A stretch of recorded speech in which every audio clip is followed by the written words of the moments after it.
to go over to primary, we'll go get the black horse. And so the child would. And then these small cards here, the child can actually write out the black, and they actually have to go through the cards.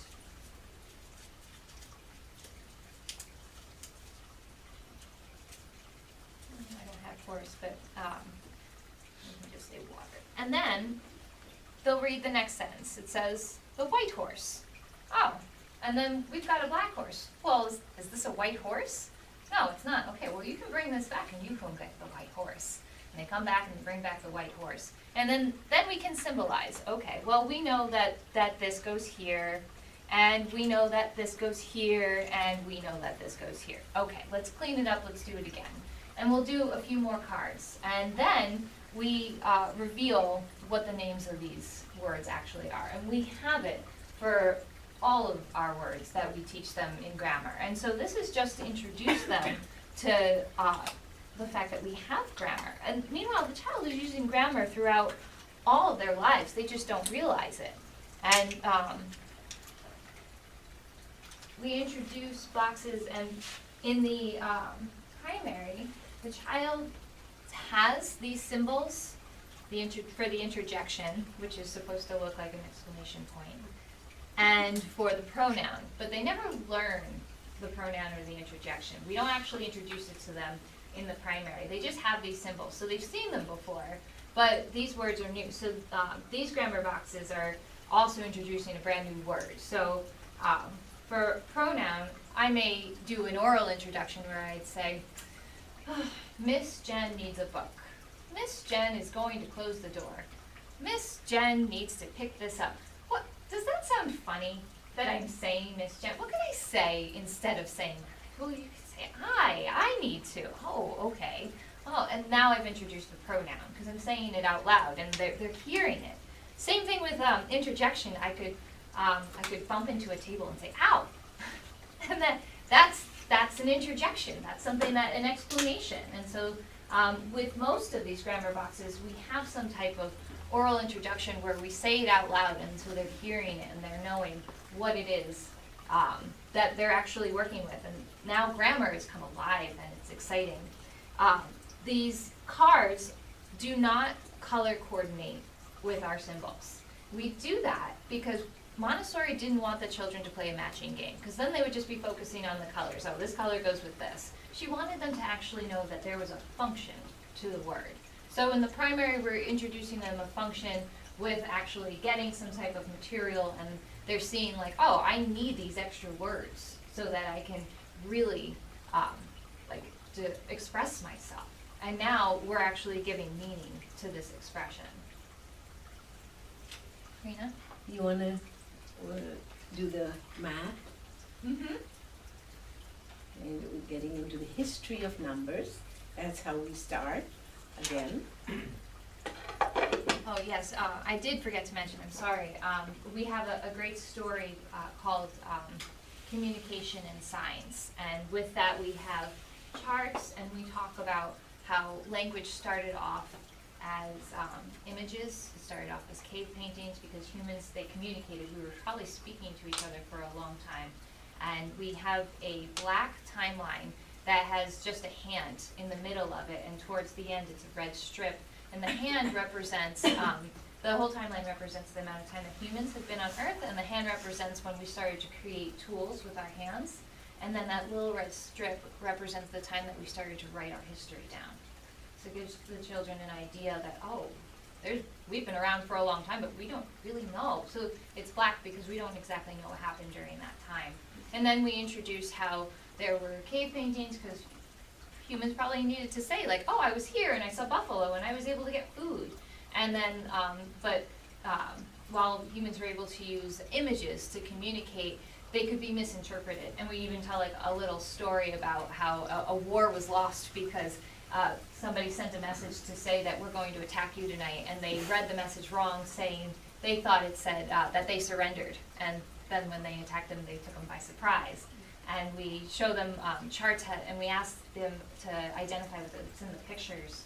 And it could be many different things in the pictures, and we say, okay, so that's why we needed to refine ourselves. And we introduce the Egyptians, And we talk about the Demotic writing, we talk about the Rosetta Stone, and we talk about Greek writing, and then Roman writing, and then eventually how it changed over to our writing, and how everything started off as a picture, and then eventually it became the symbols and the signs that we used. And then we have math, where we also have a great story on numbers, and we call it the story of numbers. And we talk about how there's a need. Humans were just satisfying their fundamental needs, and that they needed to have a number system. So we talk about all the different number systems and the different ways that humans were writing numbers throughout the world. And we even talk about how there was a book that was found and the pages were numbered, and it was a book found, it was an Arabic book, and that's actually why the numbers are considered the Arabic numeral system, because of the book that was used to number those pages, and it was brought over by somebody and to the Romans, and they just really liked the way that they wrote those numbers. And that was it. So we introduce numbers and math. As Rena had said, the children are now looking for that extra level, that more of excitement, and so they want big work.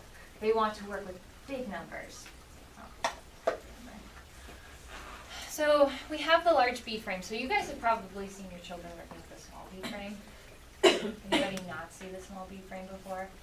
Great. So this is the large B frame, and we introduce them to the families. The white up here represents the simple family, because they're simple.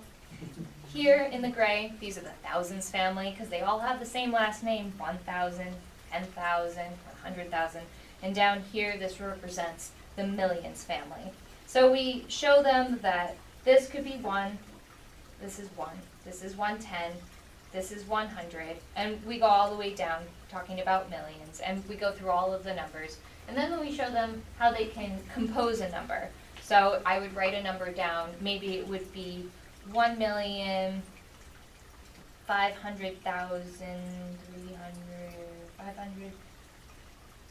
533,000, and then we could just keep moving numbers over, and I would have them read this number, so anything that's over here, we would read the number, and then we show them how to do long multiplication by adding numbers together. So we compose a number, and then when we do multiplication, we're bringing it all together, we're adding it all together. And then, so this is long multiplication with the large B frame. We also have long multiplication with the checkerboard. And we show the same beads that the child finds on the bead cabinet. So they recognize the colors. They know that this is 3, because I've seen 3 before. They just know it's 3. This is 6. 6 is right over there. I've seen it before.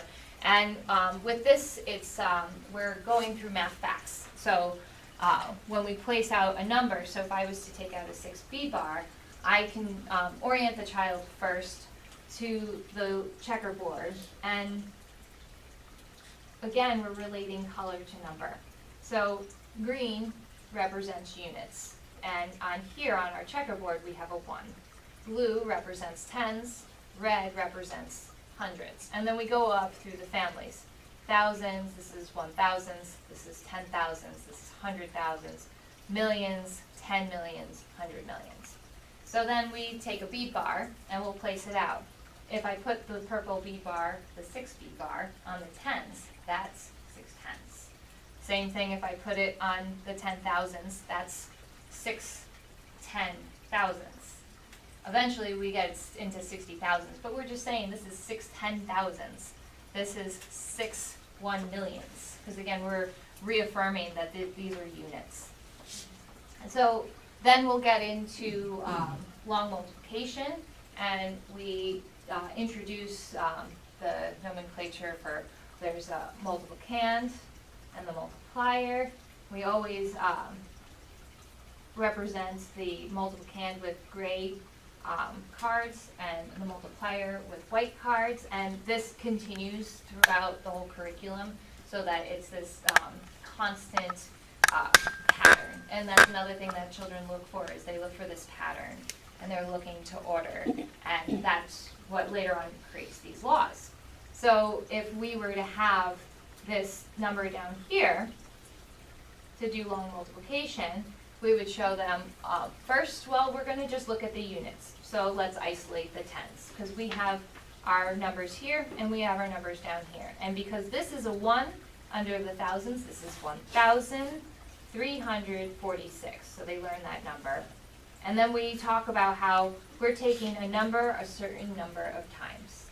And that's the same thing, the same terminology that we would use on here. So here, now they're using their math facts, but they don't even realize it. We're taking 6 3 times, 6 1 time, 6 2 times, 6 3 times.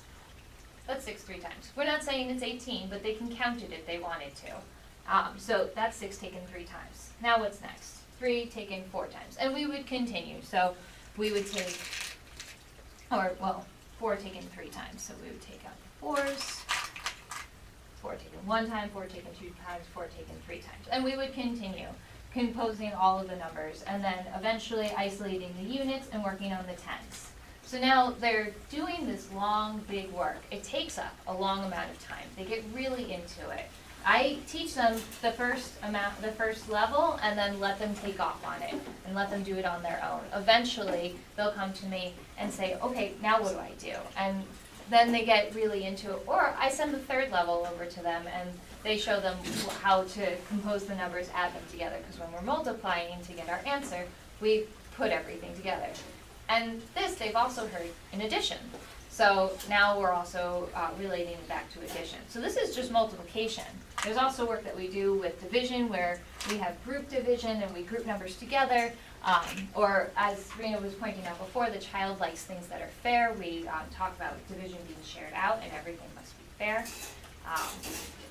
So we this is just the beginning lessons with math and language. I just wanted to mention each material has about 6, 7 exercises to it. So, we have to check in our album and, accordingly we move up till they get to the abstractions. It's kind of concretized abstraction. Mm-hmm. Yes, so thank you. That over time, eventually we add new levels of difficulty. So instead of setting out the 6 bead bars 3 times, we would set out the number for 18, which would look like this. And it would be an 8 and a 1. So that's 1, that's 18. And so then they're just doing the math facts in their head. Eventually, we get into writing with this. So then they're writing it down, adding new levels of difficulty. Eventually, the children can sit in front of the checkerboard and not even use the beads. They'll just start writing it down, and they won't even realize it, but they're getting to abstraction right on their own and coming to me and saying, look, I did this. I didn't even use the bead bars. In my head, I'm saying, oh, you've gotten to abstraction. But for me, I'm just saying, you've got the answer. One thing I did forget to mention was we have this sentence analysis work. This is when we get even deeper into grammar. And it's exciting because just like with the grammar boxes where I have the children get up and go and get the materials, they're actually acting out sentences. So and in some cases they get to break traditional class rules, like Mary stood on her chair. Stand on your chair. Really, I can? Yes, you can, because that's what the sentence says. And then we break down the sentence and we talk about a predicate, and we mention how no sentence is a sentence without a verb. We need, or a predicate, that's what we call it. And then we talk about how sentences need subjects and how it leads to sentences having a predicate, a subject, and a direct object. Sentence has a predicate, a subject, a direct object, and an indirect object. And then we get even deeper where we start talking about location and clauses, and there's just a lot of movable work that they can do and work that is fixed as well. I wanted to mention just 2 other materials that they are familiar with in the primary, and then gradually they use the same materials, for their powers of numbers and things like that. So that's a lot of, but I wanted to, did you have anything else? I wanted to leave it open for questions. Oh, did you want to talk about? I thought I said, I just set it out to show that binomial cube was one of those. And, the chains we use, this is something that they've seen in the primary. They just set out the materials, but in the elementary, they get to do more like powers of numbers, and if this is A and this is B, then A squared plus B squared whole, the A plus B whole squared, when you put it out, you see as A squared plus 2AB plus B squared. So they do all that much, later on, but they are familiar with the binomial. And that's why I thought I'd set it up. And thought we could, what questions we could answer. So you mentioned you had, what do you call them, albums per child, and you track what level they're at each of these works? Is that what, did I understand it correctly? I meant we have albums like on math. We Oh. have a math album, we have, The teacher geography and Yeah, that's what I meant, subjects. the teacher, but like, how do you track each individual kid's Progress. progress, exactly? Yeah. Jennifer, you want to add, Sure. So we keep logs.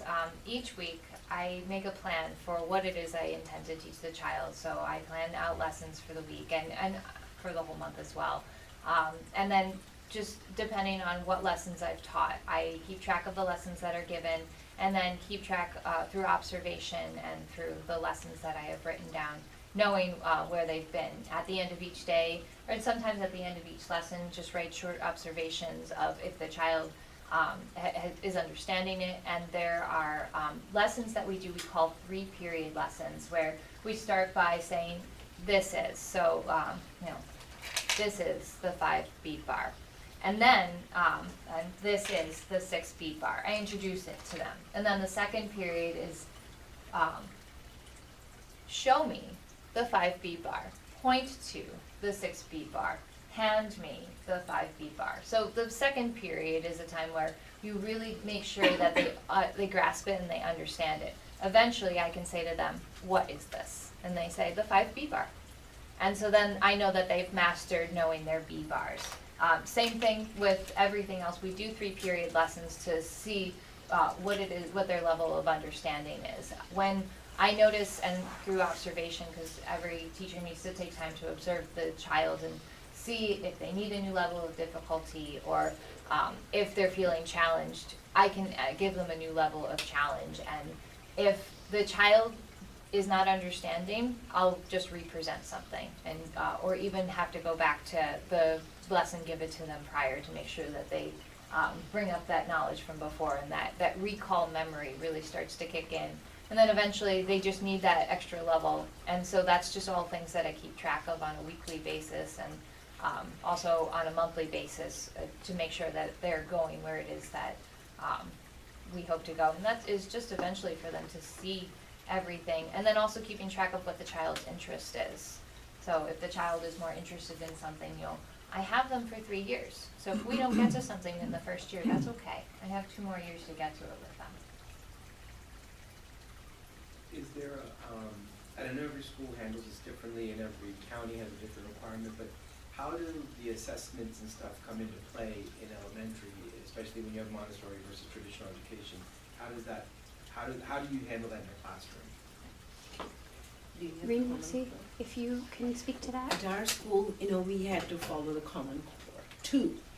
Besides our own, we had to, follow that.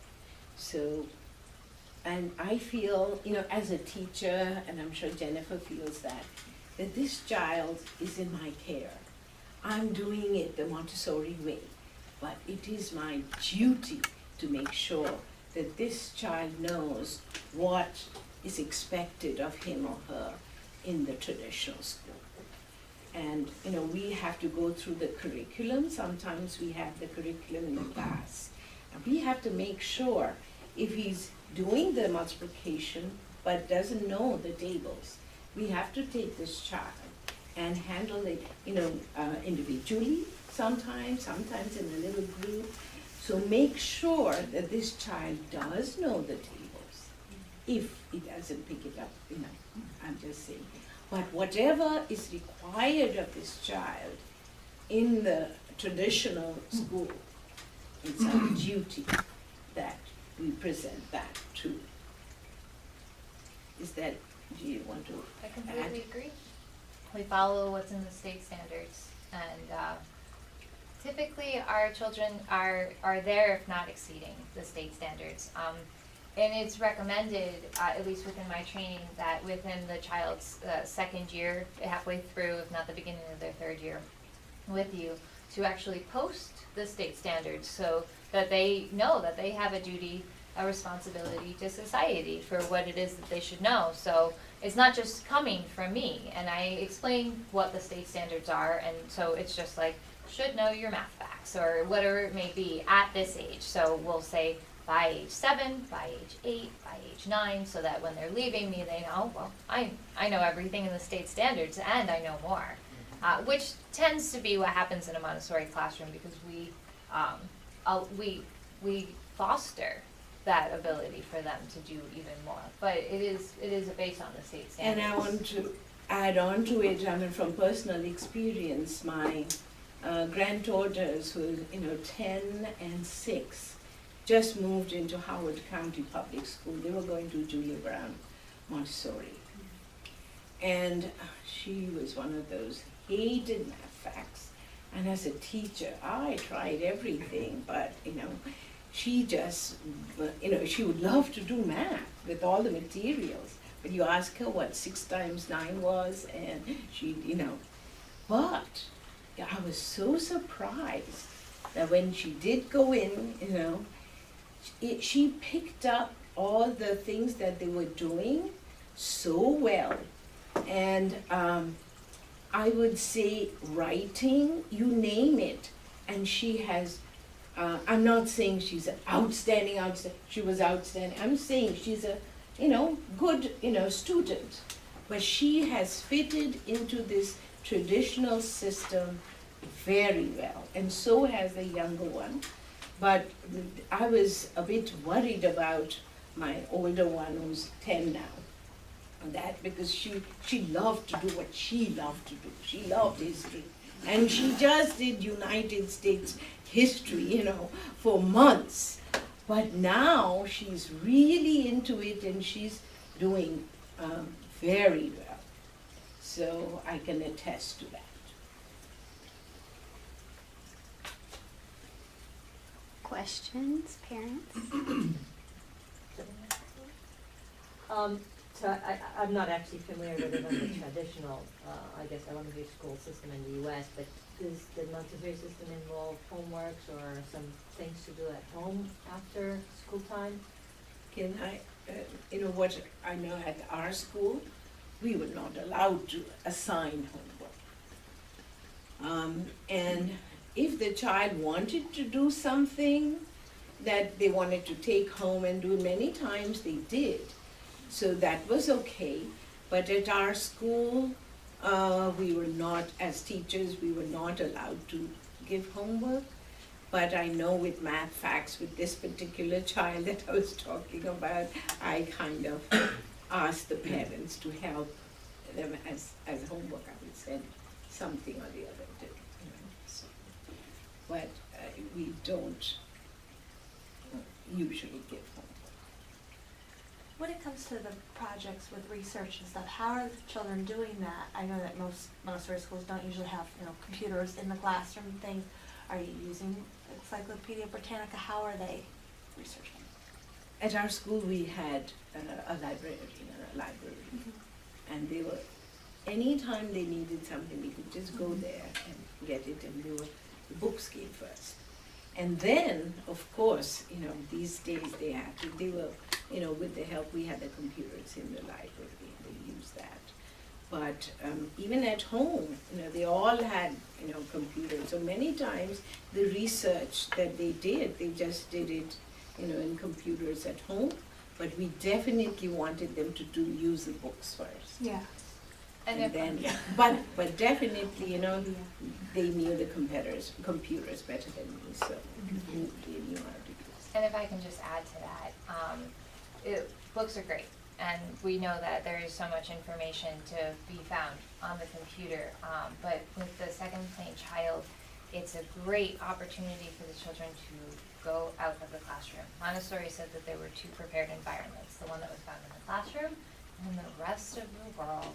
So like I was saying before about that child who did the research on chocolate, for children who want to do more research, we give them an opportunity, and we happen to be in a wonderful historic town, for them to actually go out to plan groups, like just up to 5 children, no more than 5, because then it becomes kind of like a field trip, of them to have a chaperone, hopefully one of our wonderful parents, and they plan everything. So they plan to go out to find more information. So the research starts here in the books, and when they say like, well, I'm not answering enough of my questions, they find an expert in the area, a historian of some sort, or someone who does whatever it is that they're researching, and then they go out and they interview that person. So now what they're doing is they're actually figuring out, how do I get somewhere, the cost of what things are in my town, and then it leads them to actually going out, meeting with that person, finding that information out from that person, coming back here, finishing up their project, presenting the project, writing thank you notes to the person that they met with, thank you notes to the chaperone, and it's just a whole wonderful preparation for something so much more than just the research. But that's really the excitement of the second playing child, is that we want them to research. We don't want to give them all the answers, because you can just go on the computer and just find everything. But then where does the child's work go from there? Then they don't need to go out and find out that there's other humans that do this work. They just, there's some person somewhere out there who's just typing all this stuff on the internet. It might just be one really smart person. Or not so smart. Right, exactly. It's what I'm saying. Exactly. I would so much rather a child go to a museum down in Washington and actually like have a tour and see a picture in real life and learn more about it from the curator, rather than just go on Wikipedia and hopefully get the right information. There's a lot of, that part of that learning, especially the going out part, is just amazing. And that's like a lot of my memories. I was telling you, when you came to, when you're 4 or 5, like now, it's hard for me to remember, but those things that I remember were, learning about vertebrates, and, like you were talking about earthworms, and, I know you can see when they talk, there's passion, there is such, warmth. Who wouldn't want to learn in this kind of environment? That's the most amazing thing, and that's what these kids get, I think it's really important. I just remember those small instances, like you say, going out. It's amazing, how much you learn from that. Absolutely. I mean, we do really learn from experiences, so much more than we learn from reading a book or just listening to somebody speak. I mean, even you guys were mentioning to me, can I be a child tonight and you can give me a lesson? You'd probably learn even more from that experience. I'll be here the first day. I want to hear the story. One day, maybe we can do it here. It's called, we used to have 2 nights. And the first day they would come, the parents, and they would see the material, and they were not allowed to speak. Sounds great. And the second day, then they came, and we wrote down the steps. And the parents had to work with the materials. It was over a period of 2 days. They did that here. It was wonderful. Yeah. It was wonderful. Yeah. Is there, are there, it's, forgive me going back to the computer part, but are there any plans of introducing that, other aspects of computer technology into the Montessori curriculum that go beyond the, we talk about computers, it's easy just to put them in the research category. Really, there's so much more, right? There's, life itself is going towards that integration. It's no longer just, it's no longer just a simple tool, and that's really integrated. And I'd just like to know if Montessori is planning on taking a little more active role in that. Or I would say that we've implemented the iPads for our teachers' use in the classroom, and I know the kids are a little familiar with, pressing on their photos to, say I'm here and that kind of thing. That's in the primary classrooms. In the elementary program, I think it's going to really depend on the discussions that we continue to have as a group, and the teacher that has the training and